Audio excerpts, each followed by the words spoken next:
Welcome back, everyone. Ready to dive into some more esoteric knowledge? Always. What are we exploring today? Well, today we're going deep with Max Heindel's Ancient and Modern Initiation.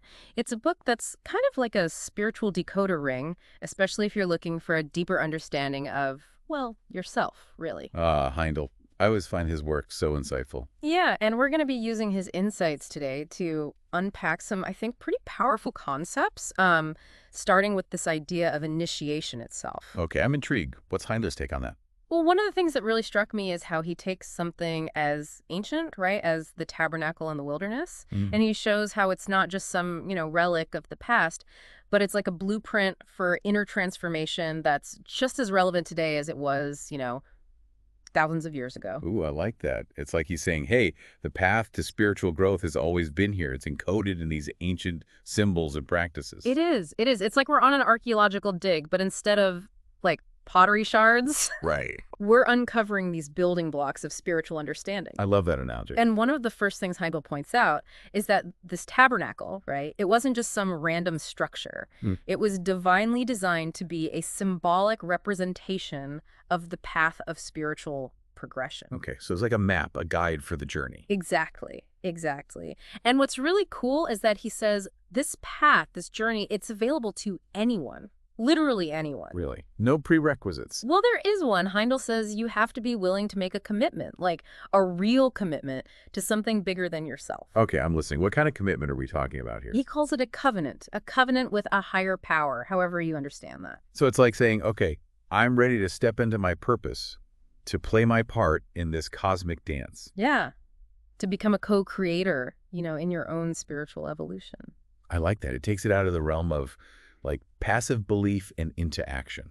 Exactly. And it makes me think of the Masons. You know how they talk about building themselves into something greater? Right, right. Always striving to improve. Is there a connection there, do you think? Absolutely. Heindel actually points out that the term Mason comes from the Egyptian free meson, Interesting. What does that mean? children of light. Children of light. Okay, that makes sense. And just like those ancient builders, right, who erected the pyramids, Yeah. both Masons and those following the tabernacle symbolism, they're dedicated to becoming children of light. Yeah. It's like they're building their understanding brick by spiritual brick, using a divine blueprint. Okay, so we've got this blueprint, right? This divinely designed tabernacle. But how does it actually work? What's it telling us about this process of initiation? Good question. Think of it as a journey, like a journey from the outer world to the inner sanctum of your own being. Okay, so where do we All right. start? We start in the outer court, then we move through the holy place, and finally we arrive at the Holy of Holies. And each space represents a stage of spiritual development. Okay, so like stepping through different levels of awareness. Exactly. It's a progression, a deepening. Okay, I'm ready. Lead the way. Let's step into this journey. All right, follow me. We're entering the outer court now. Okay, stepping in. Wow. The first thing I notice is this curtain. It's pretty striking. Ah, yes, the entrance. Heindel describes it as having very specific colors: blue, scarlet, purple, and white. I mean, I'm guessing they weren't just randomly chosen. Not at all. Each color holds a symbolic meaning. Okay, so decode them for me. What do they represent? Well, the blue, that represents the Father. Mhm. And the scarlet, or yellow mixed with red, that represents the Son. And then you have red for the Holy Spirit. Okay, Father, Son, Holy Spirit. Got it. What about the white? Ah, the white, that's the synthesis of all three. It symbolizes the ultimate goal, your union with the divine. Wow. So it's like a visual mantra. You could say that. It's a reminder that you're not alone on this journey. There's a higher power guiding and supporting you every step of the way. Beautifully put. And as we move deeper into the outer court, we come to the Brazen Altar. The Brazen Altar. Okay.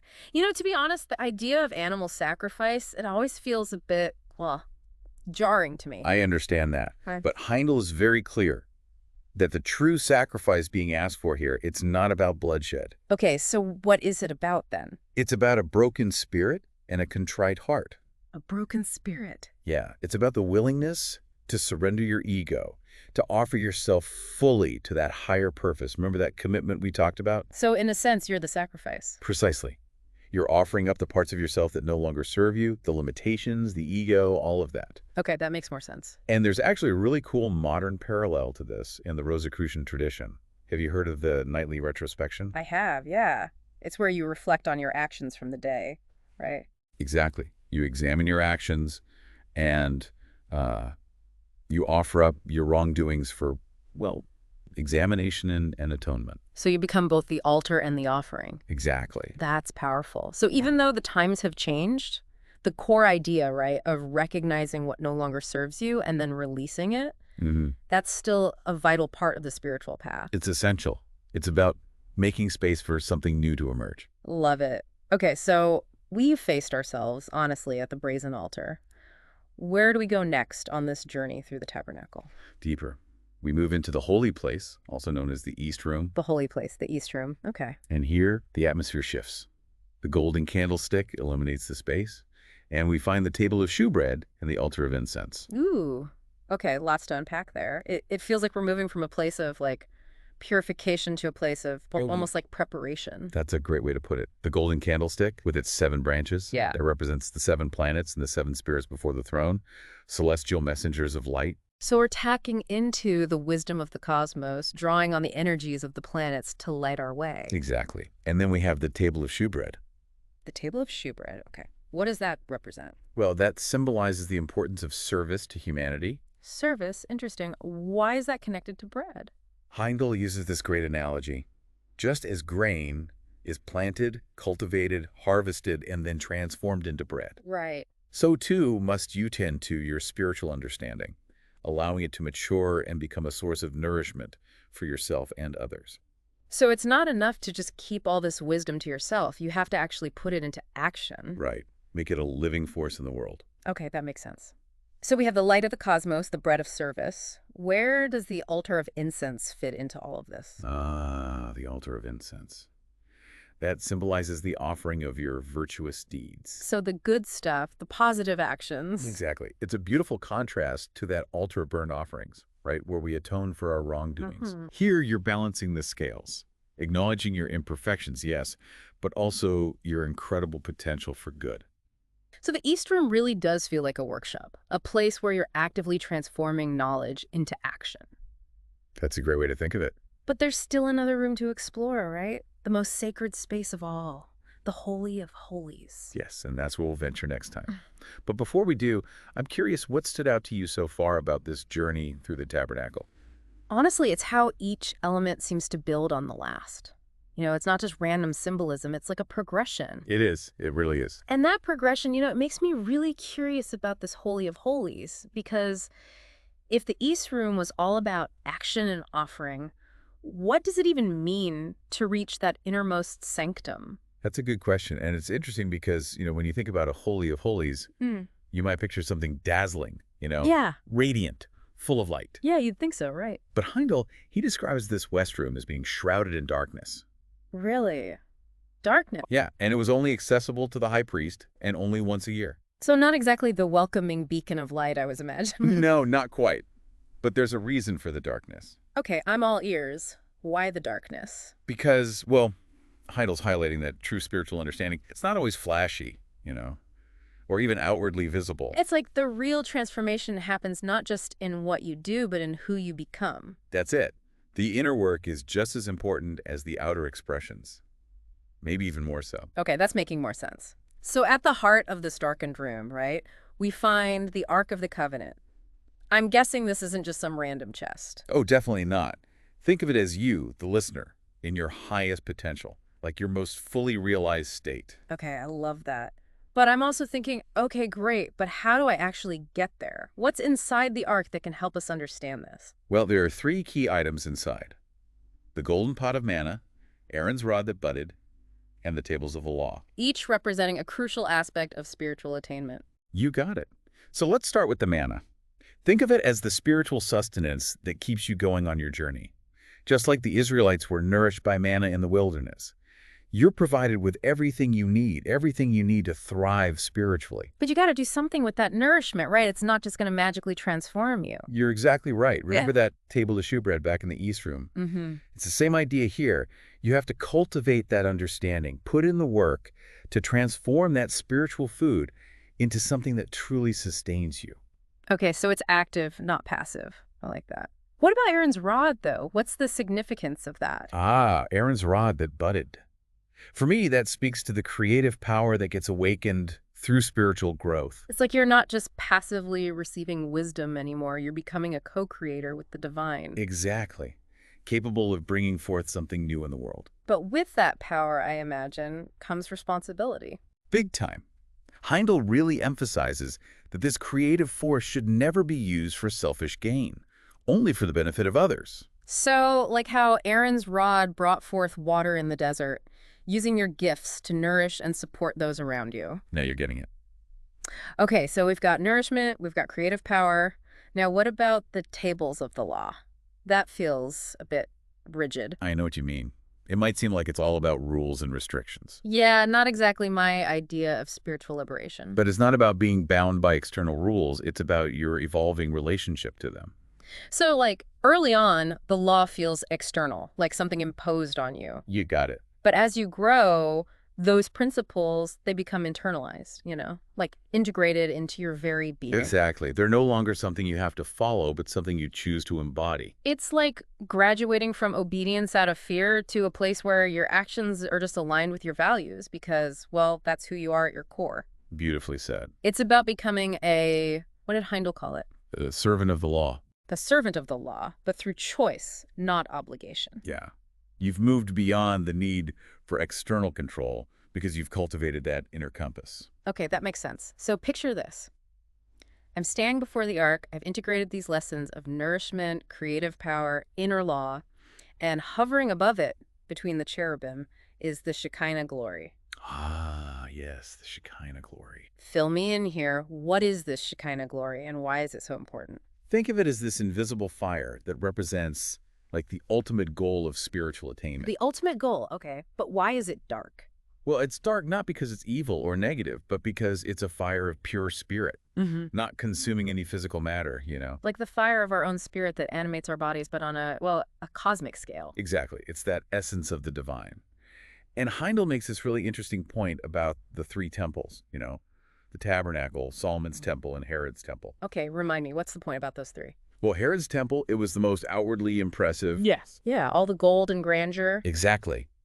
But it lacked that miraculous fire that was present in the first two.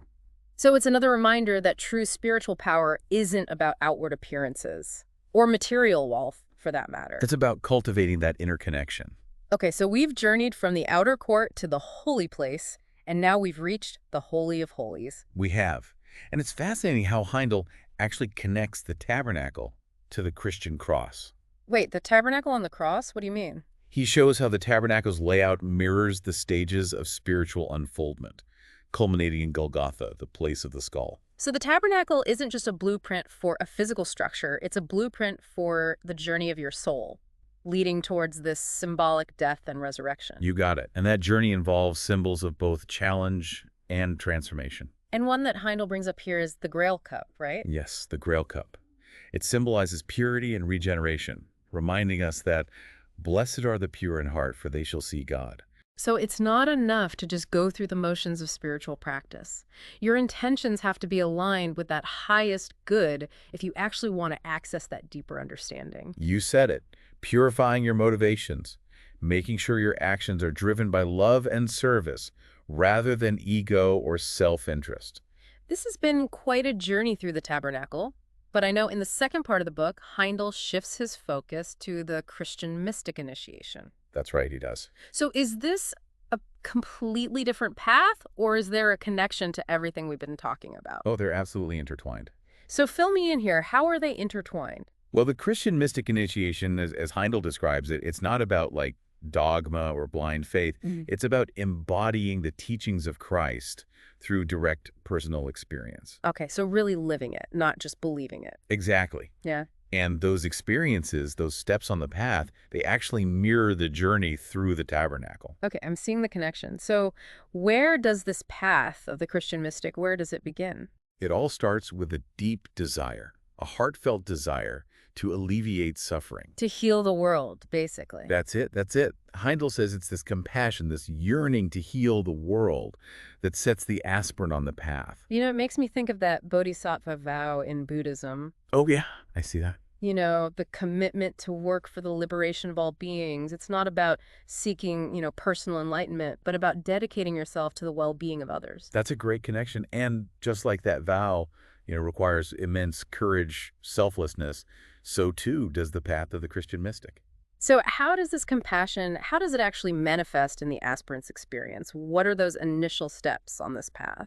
Well, Heindel starts by talking about the importance of the Annunciation and the Immaculate Conception. Okay, those seem like pretty specific Christian concepts. They are, but he's using them to illustrate a universal principle, Which is the need for a spiritual, what he calls a virgin birth. a virgin birth, not literally, right? No, not literally, metaphorically. It's about creating a space within yourself that's pure, receptive, unburdened by the ego or preconceived notions. So it's like clearing the slate, making room for something new to emerge. Exactly. Yeah. And this leads to the mystic baptism. This is a big The one. mystic baptism. Okay. What happens there? Heindel describes it as a spiritual process that's, it's triggered by that deep desire to alleviate suffering, that compassion we talked about. So it's not just like going through the motions of a ritual, it's an actual shift in consciousness. A profound shift, yes. And through this experience, the aspirant is immersed in the universal love, like the kind of love that was experienced in the Atlantean age. So it's like a remembering of a time when humanity was just connected, by this deep sense of unity. Exactly. It's like awakening a memory that's encoded in your very soul. Wow. So it's not just about developing these qualities within yourself, it's about tapping into something much larger. That's it. Something that's always been there. I like that a lot. So we've got this mystic baptism, this immersion in universal love. What comes next? Well, as you know, with great power comes great responsibility. Oh, here comes the challenge. Yep. Right after the baptism comes the temptation. The temptation. Okay, how does that play out? The aspirant is challenged, like really challenged, to use their newfound power. But the question is, how are they going to use it? For selfish gain or serve to others? Oh, that's a tough one. A real fork in the road. It is. And Heindel connects this to the existence of both good and evil spiritual forces. Those who are here to help and those who are here to, hinder. Right. It's like a cosmic battle playing out within the aspirant. That's a great way to think about it. A choice between aligning with the forces of light or succumbing to the darkness. So how does the aspirant, how do they navigate this? What helps them stay on course? Well, Heindel talks about the transfiguration. This is a key moment. Okay, tell me more about that. It's a temporary illumination of the physical body by the indwelling Christ Spirit. A glimpse of what's possible when you fully align yourself with the divine. So it's like a taste of enlightenment. Exactly. It's a confirmation, you're on the right track. That must feel pretty amazing. I would imagine so. And it empowers the aspirant to, face the next stage of the journey, which is Gethsemane. Gethsemane, the garden of grief. What happens there? It's not just about personal sadness. It's about this profound immersion in the world's suffering. So that bodhisattva vow is really coming into play here. Exactly. The aspirant is so moved by the pain of the world that they dedicate themselves to alleviating it. That's powerful. But Gethsemane, that's got to be tough to go through. It is.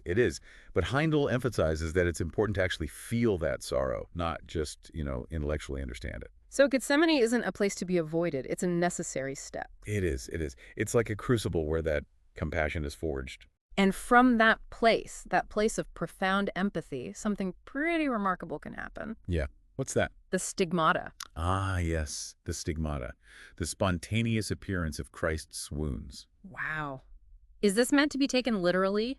Heindel explains it as a result of the aspirant's constant contemplation and identification, with Christ's suffering. It's like their physical body is mirroring that depth of their compassion. That's a good way to put it. And he even mentions historical figures who reportedly developed stigmata. Like, whoa. St. Francis of Assisi, Catherine of Siena, so it's not just a myth. It's a tangible expression of that power, of that spiritual devotion. Okay, that's pretty intense. And that brings us to the final stage, the crucifixion. I'm assuming we're still talking symbolically here. We are. It's a symbolic representation of a profound inner transformation. So what's actually happening? Heindel says it involves a reversal of the creative force, a redirection of energy upwards through the spinal cord. So it's activating these spiritual centers, opening the aspirant up to higher realms. That's it.